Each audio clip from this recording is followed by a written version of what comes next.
Genos on Australia, but what we're going to do is just start in New Zealand. Once the New Zealand Genos are finished, I'll throw it to the Australian Genos. Can you hear the speaker okay? Okay. Mark, turn off your computer. Cool. Dean, obviously had a good start to the game. Where did things get away from you, did you think, especially in the second half? Yeah, to me it was their defence. They turned it up to another level. They were still aggressive in their coverage, but they got out of it a little quicker, which made us kind of pick the basketball up, and we weren't just able to move it the way that we wanted to move it, whether that be to the roll man or to the next guy. And so I thought, it just created turnover situations, and we couldn't get quality shots for CG and the ball movement that we saw, better in the first half. And so, credit to Modi and his staff. They do a great job with their physicality. When we got into handoff action, the times that they blew it up with their bodies, and we're really good in it. So, they got all their pieces back, and we've just gone on a run of 5 wins on the road with some people missing, and with the biggest piece missing with Shea Lee tonight, and still Barlow missing, and winning that amount of games on the road and still trying to do it's an absolute difficult task against a quality team like that. But proud of what we did. There was 5 minutes in that start of that fourth quarter that we just didn't score, and they made some shots. I thought Rob Lowe had a massive effect on the game. Repair was pretty good tonight and really efficient, and and then Brantley got on the box and did the things that he did as well. But we hold them to 80. I think that's pretty good, and on the road to hold someone to 80, I thought it was our offense that let us down tonight. You've had a lot of success against the Breakers. I think you've won 9 straight against them. What was different about them tonight, maybe than you've seen in recent times in the last few years? Yeah, obviously the game we played them in Christchurch, Brown didn't play that one, and when you go to Brown and Learth, obviously Learth had a nice game tonight too, and so when you're starting with Tommy and Repair, and then you got Brown and Learth coming off the bench, it's it's as good as it gets in the league in a guard rotation and subbing of quality of players coming through that, and then as I said, when Robin and everyone's having that the effect that they did tonight. So I thought it's just the quality of their roster, their aggressiveness in the way that they're playing, and their willingness to go ahead and make the extra pass and share the ball. Isaac, for you, what was it like out there? I mean, a great battle amongst you big men. Where did you see maybe the difference was on the night? It was a good battle, but I think turnovers and no boards for us where that shift was. There was a period there where a couple turnovers just gave them a bit of a run, and turnovers for sure. And just lastly for me, Craig. Just what's the mindset that makes the guys? You're in a tough spot now. One game to go, must win, obviously, and you're going to be relying on some other things. But while there's breath, there's life, sort of thing. Is that the attitude amongst the guys? Yeah, I think we just control what we can control right now, and come together and have a great week and play a really good game at the end of the week. And the rest is in other people's hands at that point, and we just control what we can control. We'll take the call. Take it from Australia now, Chris Pike.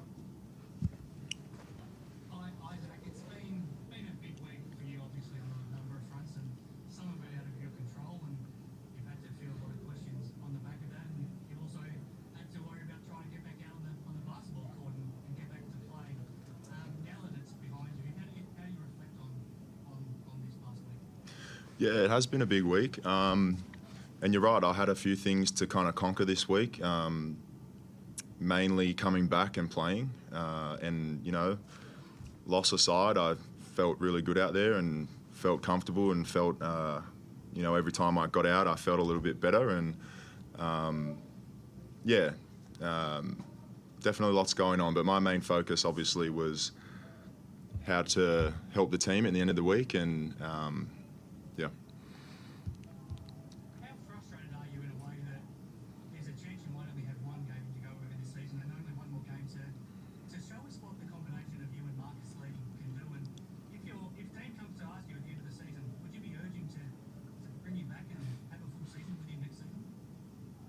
Well, on a personal level, sure. Marcus is one of my best friends, and I love having him around.